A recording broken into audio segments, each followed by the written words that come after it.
শুধু আমার গোপন ব্যথা কেঁদে কেঁদে কয় কেন আরো ভালোবেসে যেতে পারে না হৃদয়।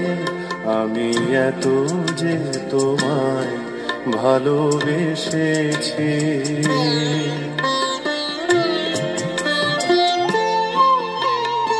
তোমার কাজল চোখে যে গভীর ছায়া কেঁপে ওঠে, তোমার আধারে ওগো যে হাসির মধু মায়া ফোটে, তারা এই অভিমান বোঝে না আমার, বলে তুমি তো আমায় ভালোবেসেছো।